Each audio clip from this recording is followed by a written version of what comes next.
Hi everyone, welcome to Third Coast Gaming Impressions. Today is April 25th, 2021. It is episode 26. I'm joined by my co-host Austin Taylor. Hail and well met. We are here. I lost the audio last time, but that's okay. We're back. We're back It's again. okay. I have been playing a very delightful game called Spiritfarer, Austin. It is about loss and love and riding in a boat, as it And turns out. boats, baby. I'm on a boat. This is a game by Thunder Lotus Games. Got put out August 18th, 2020. They did Sundered before that. I never played Sundered. It looked like a action platforming game and like an Eldritch horror Dang, that's kind right. of stuff. Yeah, Sundered slaps, dude. Maybe I should play Sundered 2. Yeah, Sundered kind of slaps The from what I remember playing. the art style looked very similar to Spiritfarer.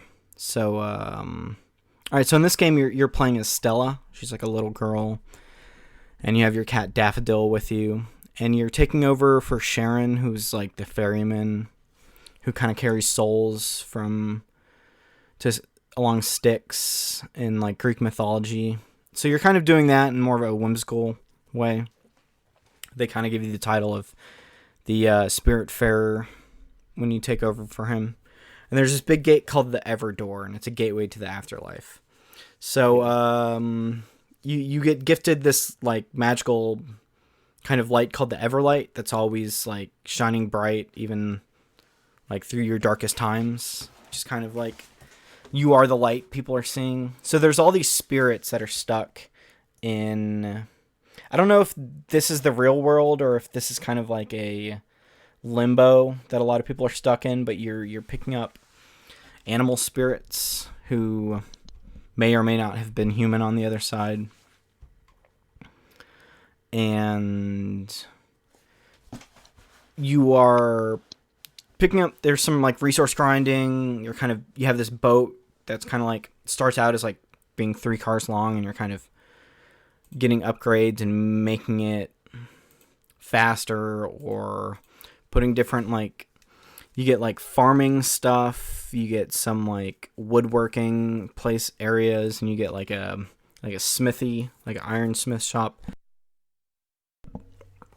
So the first spirit you pick up in the game is Gwen, and she's this like aristocrat deer kind of lady. She looks like she's wearing like this big fur coat, but it's actually just like her coat, and she's like always smoking.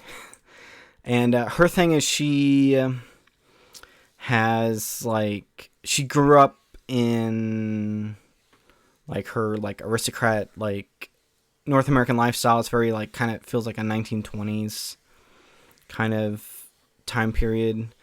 And you will get with these spirits and they will kind of talk about their lives with you, and you kind of figure out that she has had like a difficult past with her father and her family, and then her like father ends up leaving,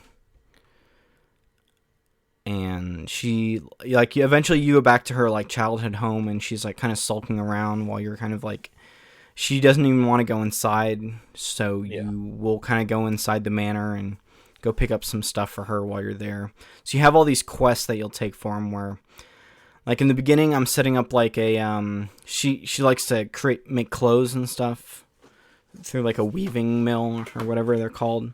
So she'll kind of help you set up that so that you can turn like this linen that you're growing into like clothing materials, and you can use that to craft certain houses or upgrades for houses. So you'll make houses for each of the spirits you'll get eventually, and you'll have like this smaller house for people who haven't built a house for yet, but they're all like uniquely designed for the animals with like certain things in them. I don't know. This game's really charming, Austin. I'm having a pretty good time with it. Yeah. I guess like because we were speaking about this before, like we talked about how you kind of had to do like a bit of like Tetris, like sort of optimize the buildings and services that you provide as animals come and go. I guess the question is like, have you gotten to a point yet, or like, is there even a point where like you need to like, I guess, disassemble like some of the stuff you built and then rebuild like new structures for as new passengers come along? So yeah, when you let a passenger leave and you take them through the gate, it doesn't let you disassemble their house. But anything else that's up there is you can disassemble and it'll give you most of the materials back. But so far the grid of the boat is everything's like a 1x1 pixel and it's set up pretty far out and pretty high up. So if you're moving something and it's clipping something else, you can place it and you'll pick up the other one. But it never has like an area you can push things off to the side to reset it. You kind of have to push everything down to the corner and start setting up where you want things to be. And so yeah, it's a lot of like placing stuff and trying to figure out where you want everything. Because there's like these L-shaped houses or stuff that'll have like indentations going in to where it'll make like a roof or something. So you have to figure out how to do that. All the roofs, if you want them to, if you move something next to it, the roof will kind of go from a slant and it'll change a little and just become like an L shape so you can try and fit something in there. So you're not ever like stopped because there's like a slant on a roof. It'll just fix it for you, which is really cool.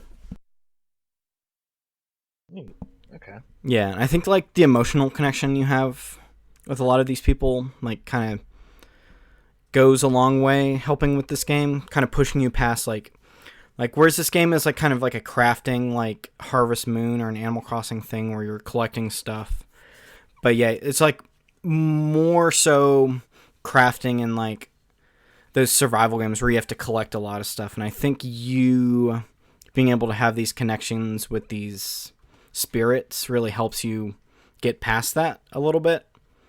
And that like you are going to start the game and you're meeting these people and you can kind of get to know them and you're understanding their habits and you're knowing what kind of foods they like and you can give them a hug and stuff and it's really touching.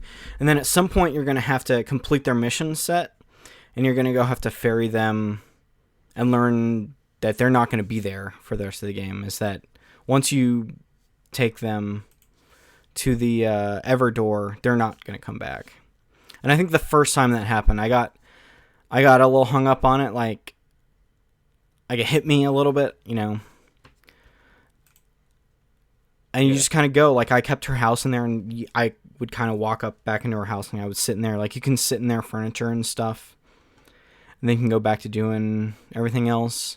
But I made the mistake of putting a podcast on when I started grinding. And I ended up dropping off this other animal whose name is Summer. And she's a snake who's really into like the afterlife and like spiritual stuff. And she grew up on a like a farm with her parents, and I think the chemicals from their farming kind of gave her breast cancer. And so she was like struggling that with her life, and she talks about struggling with like when she's on your boat, she has like nightmares and she has like certain things she's trying to overcome. But I kind of dropped her off and didn't like think about it at all. So I think I'm not going to do the podcast because you kind of get immersed in this. There's like a lot of like really good orchestral music playing and it kind of sucks you into this, which is something that like I should probably get back to doing. Yeah, because I imagine like this game wants you to like sort of sit with like the physical and emotional labor of like helping someone sort of work through like their emotions and traumas. Yeah, and there are certain points where you fork off where instead of going through these people's stories, you're just kind of grinding to upgrade your ship. So I think I'm going to start getting back to that. I think I've hit a certain amount of upgrades where I can kind of go back to the mainline stuff. It's been cool. It's on Game Pass. I think it debuted on Game Pass too in 2020.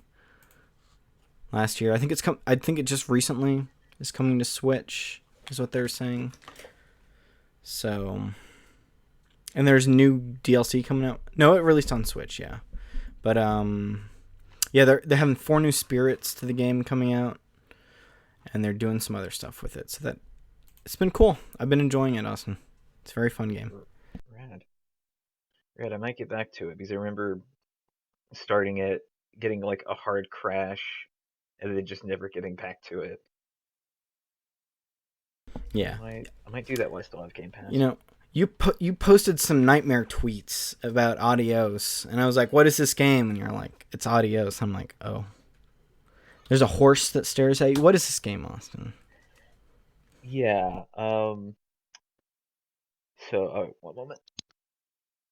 All right, while Austin is gone, I will entertain the All right, people. I'm just making sure Okay. pig doesn't want to because the neighbor's dog is going off right now. I'm making sure the pig doesn't want to come back inside. Um, yeah. So Adios is a game made by Mischief. Um, this is sort of a collection of a number of independent artists. Some of whom I follow. I mostly follow the creative or narrative designer of this game, Doc Buford or Burford. I'm not entirely sure if the R in that his last name is silent. So Adios is a game where you are a pig farmer who uh, is going to tell his friend who works for the mob that you are no longer okay with helping them dispose of bodies. Oh no. Yeah. So like the game immediately opens, you open your journal, it's like tell him you're through, and then you go walk over to like the van, and this is the van driven by the hitman who played by DC Douglas of Resident Evil fame. Um, and like he opens up the back door and it's just immediately like sort of wrapped and frozen body parts. And like as you're taking these body parts and like throwing them into your pig pen, these pigs again, pigs will eat anything. Um, Yeah. you're like throwing them into your pig pen and you're just like telling him like I'm done with this. This is the last time I'm doing this. And like the whole time you're having this conversation, he's like trying to like sort of understand what's happening and like why you're saying that you're done. And sort of what follows is this hitman helping you out at on the farm for the rest of the day as he tries to sort of talk you out of this decision. Yeah. The entire game is like you walking around this farm and hitting like scenes, right? There's a scene where you go to a shack, and like as you walk in, you turn on the light and you uh, turn on the light to find a number of soda machines, like soda dispenser machines. I'm sure there's an actual name that I would say any other time. A vending machine. There you go. Idiot. Vending. Yeah, got it. Me.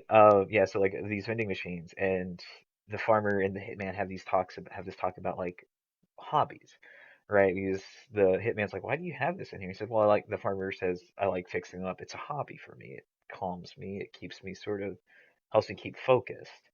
It helps me process things. And then you have a conversation with him about hobbies and like you ask the hitman what his hobby is. He says, I don't know, reading. And you say, well, what about reading? Like, what does reading do for you? Like, what do you do for reading? You know, like, how do you interact with reading beyond opening a book and reading the words on the page? Like, if you do something more than just simply read a book, then you do have a hobby in reading, but you don't. So is it really a hobby?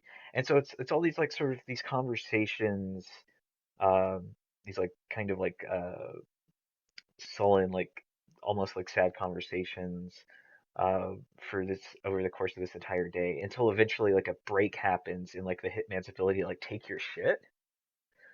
He gets really mad at you and then he leaves and you like the final bit of the day is you go, you cook a meal, and then he comes into your house and shoots you and feeds you the pigs. Huh. Yeah, and like that's the entirety. Like that's I don't even necessarily count that as a spoiler because that is like the game is very open about the fact that he's gonna kill you. Yeah. Tell me how are horses God's most beautiful creatures? Because you posted this and it's just this weird horse staring at. Is this game stylized? It looks almost cell shaded too. Looks almost what? Cell shaded, Yeah, kind of. yeah. So this is like one of the scenes you can get is like by walking around this farm, you have like tasks, right, in your journal. And so walking around this farm, you get one of your tasks, which is make sure the horse is fed. Um, and like in the corner of this improbable, really improbable farm in like just how much shit is in it. There's just a pen with a single horse, and you walk up to it, and the hitman.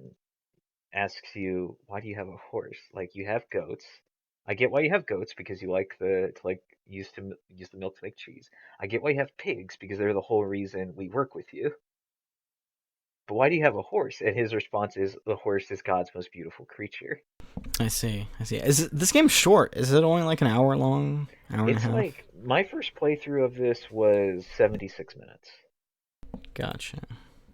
Yeah, Gotcha. so it's a real short game. I don't know if like replay value is necessarily a thing because there will be certain instances where like where you will have conversations with the hitman um or like one other person, and you have there are bits because you respond to conversation by clicking options on the as far as the controller goes. If you're using a controller, you click options on the D-pad. And there'll be times where like grayed out options show up and you can't say them. And there's nothing to indicate to me that there's any way to unlock those. Because like I played through this game like 3 times, and Okay. there was nothing I could do differently. There were no sort of like different tasks I could accomplish in different orders that would land me these things. So what it seems like is that these are just sort of a way of showing the like interiority of the farmer, in that this is how he feels about this sort of thing, but he's not going to tell anyone because he's not here for Gotcha. sympathy. Like he's here to tell people he's done. He's here to tell the hitman like he's done. He doesn't want to do this anymore. He understands what that means, um, and he's beyond caring. Yeah. I see you can play horseshoes with this hitman and milk goats with him. Yeah, like sort of among the tasks, you shovel shit, milk goats, like throw horseshoes, and like I don't know horseshoe rules, right? But it seems kind of weird and Yeah. really hard to actually like. It seems hard to mess up on. You actually, there's another bit where you like shoot skeet with the hitman, and you can attempt to like shoot him with your shotgun, but it's not gonna let you do that. Huh. All right. What else did you play? You played some more Disco Elysium. Yeah, so How's like that going for you? sort of trying to sit with like Adios, like I went back to disco, and like I've started the third day of Disco Elysium, which sounds like I'm feeling like there's gonna be like a weak structure to like the time in Disco Elysium. So I'm on the third day of that game, and on the third day, like the map opens up. So like you get a whole new section of the district of Martinez, which is the sort of the city that this takes place in.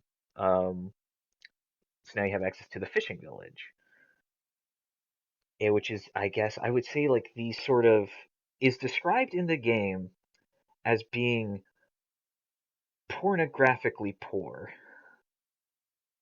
Huh. Is something that you can say to it was just something that you could say to a woman who you're talking with, a woman who is kind enough to also give you like lodgings for free, so you no longer have to run around looking for money to sort of stay at the hotel that you were just in. And it's a really cool bit because like once you get to the third day, like I wouldn't say that your character's like out of the sort of stupor that he starts off in, right? But like once I'm in the third day, I've had enough opportunities to learn about the person I'm playing as and his history, um, to where like his life is starting to make a bit more sense to me. People are actually talking about you as if you're a person who has existed in this world before. Like there's a someone who is living in Martinez, um, leaves specifically because you show up, Oh no. right? And like when asking people why they left, they're like said because you're here, like you, the person that you are. It's that's really interesting, and it's like it's expanded in a way that's um, I think is cool. I'm finally getting some like actual like functions of like police work done, like the inspection of the body that you're here to sort of cut down from a tree, and like like so now it's like you're like on the third day, like you have like your feet firmly planted, and now you're actually doing interesting police work, um, and like trying to better navigate the situation between workers' union and the company that it's trying to sort of bust that union, and also uh, a group of highly deadly mercenaries that might just cause a bloodbath to happen at any given point in time.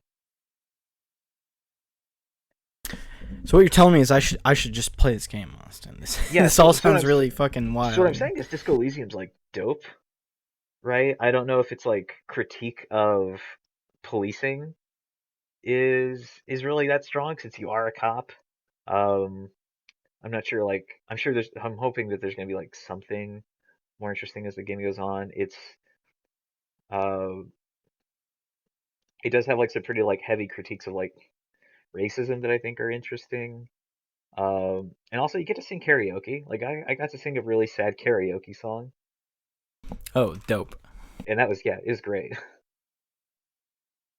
I forgot to turn down my speaker, so I was just blasting into my face the whole time. Is wonderful experience. Nice. Very fun.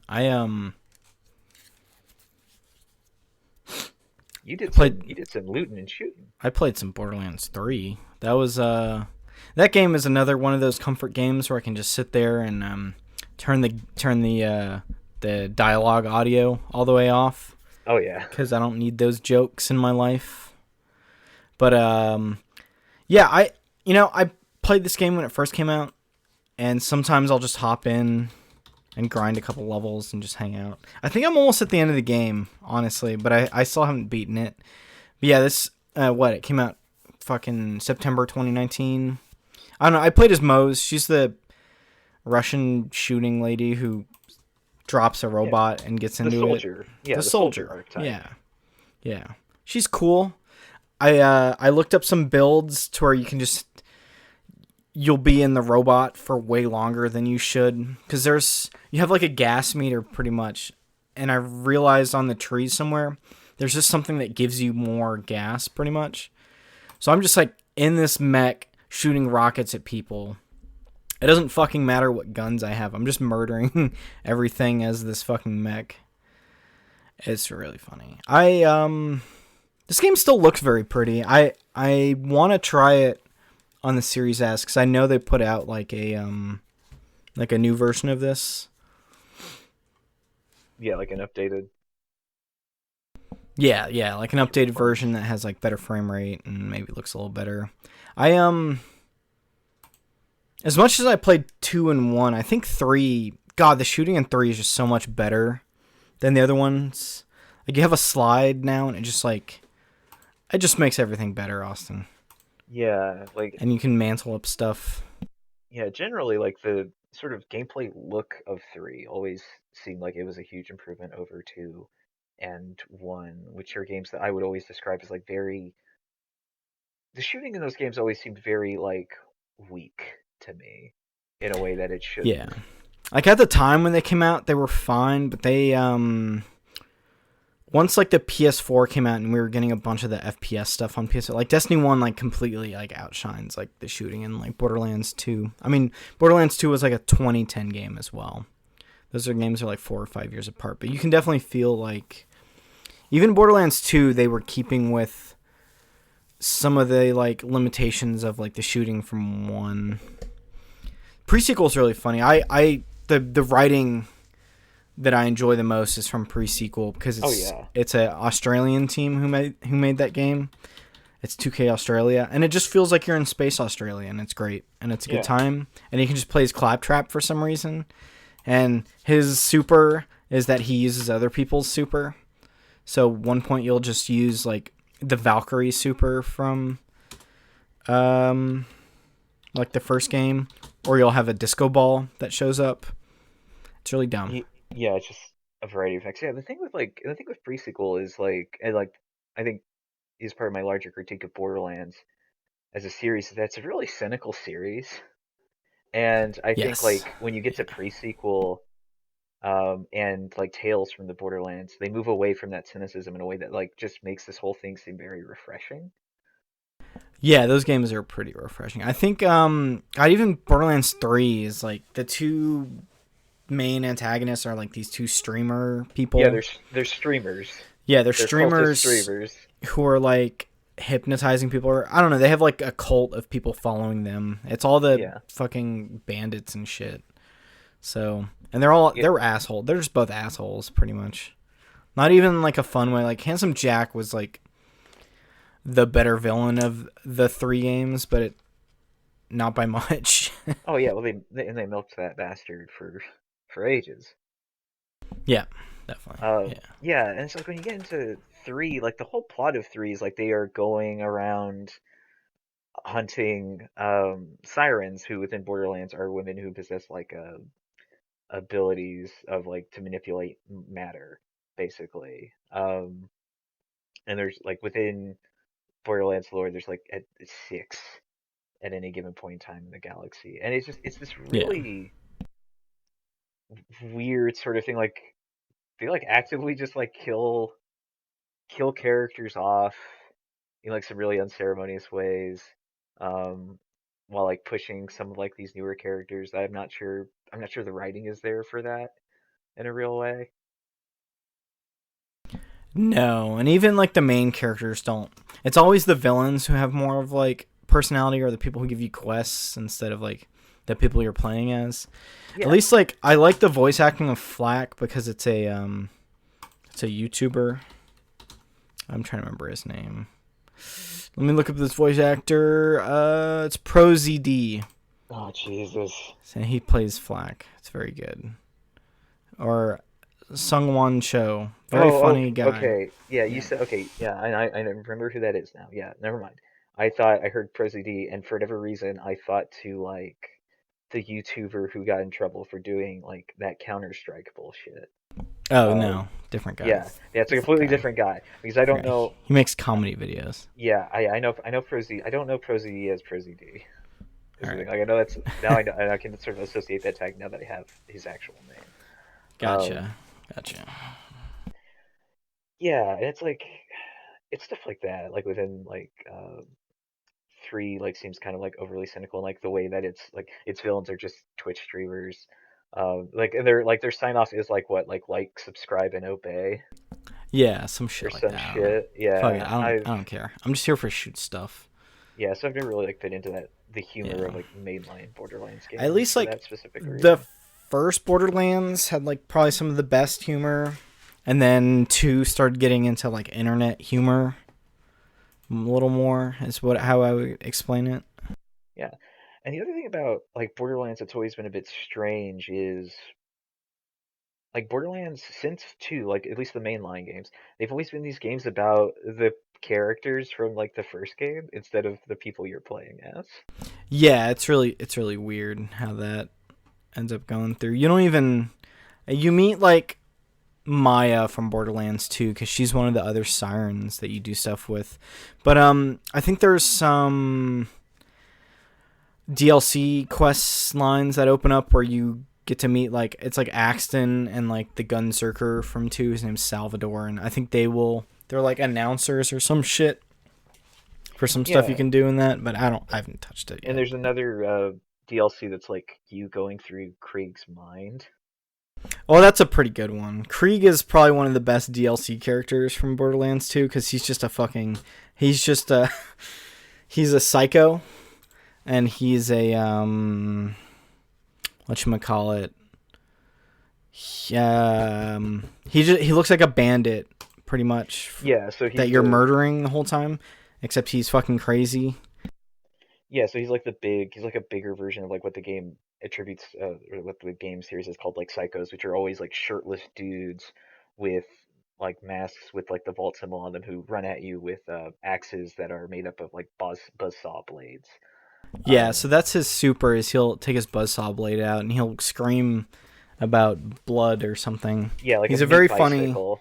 Yeah. He was a very funny character to play as in 2. Like 2's DLC characters were really good, whereas like Borderlands 3, no DLC characters, which I thought was kind of wild.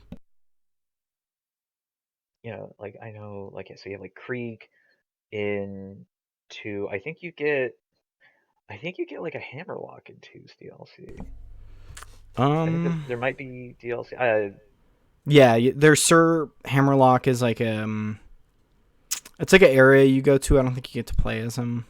or not like him, but like I think as his sister. Hmm. I don't know. But Now I'm googling Borderlands 2 characters. yeah, Necromancer, also cool class from Borderlands 2. She's almost Moe's. She just summons a death robot that murders people. Oh my goodness, this is like just a mess of characters. I can't even read it. Okay, so no, you do not play as Hammerlock's sister. So like the DLC characters for 2 are Gage and Craig. Yeah, yeah. Uh, oh, this is pre-sequel where you're the Baroness from pre-sequel, I guess. No, I don't. I don't That's think right. 3 has any DLC characters. I think they God, were just like pre-sequel is good. saving them for the next game or some I shit. might And I was like, re-download. I might re-download pre-sequel. pre-sequel's good. Yeah, like that's good stuff. I'm like I think about it, I'm just like, man, I had a good time with that. Like the You got a whole you got a jump pack. yeah, and like the whole running thing of like Athena and Janie Springs is really adorable. Wait, what? Yeah, like so a thing with like pre-sequel is if you play as Athena, um like Janie, who is a quest giver within pre-sequel, is constantly flirting with you. Oh yeah, I remember. Yeah. So you Someone have told like me that about character that. specific these like character specific moments. And then like in the later games they sort of I think Hmm. If you play your cards right in Tails, I know like you can meet up with them again, and they're like, "Yeah, we accepted this job from you because we need money to pay for the wedding." Huh. Um, Very funny. yeah, it's funny and it's adorable. I don't know like how far free sequel actually goes. I think she's just like flirting with you the entire time. I think it's just like, what's happening? I want to see 4 claptraps running around doing God, stuff. that would be. Complete nightmare. Complete. Oh yeah, there's I forgot about that. Yeah, Wilhelm is like some robot you fight in 2 that you murder. That you just play as him. And Yeah, he then you plays him, can but he's a dude. yeah, and then you can play as not Handsome Jack, which is really funny. His like body double or whatever. All Free right. sequel's good. You played some Horizon. What was it? What's that game called? Horizon Zero Dawn. It was free for PS4 and PS Plus users. Yeah, yeah, it's currently free. Yeah, it's like the complete edition too. Yeah, so you get like the DLC expansion, the Frozen Wilds, and the pre-order bonuses that were included with Horizon. So it's like an art book and 2 new outfits and new bows that are helpful for um, early game, but not so much afterwards.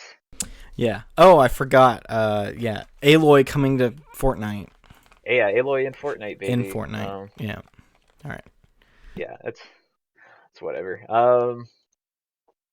Yeah, and so like this was like a thing you could download, and for whatever reason, it's just the part of my broken brain that's like, oh, now that I can have this digitally on my PlayStation, I don't have to get up to put the disc in.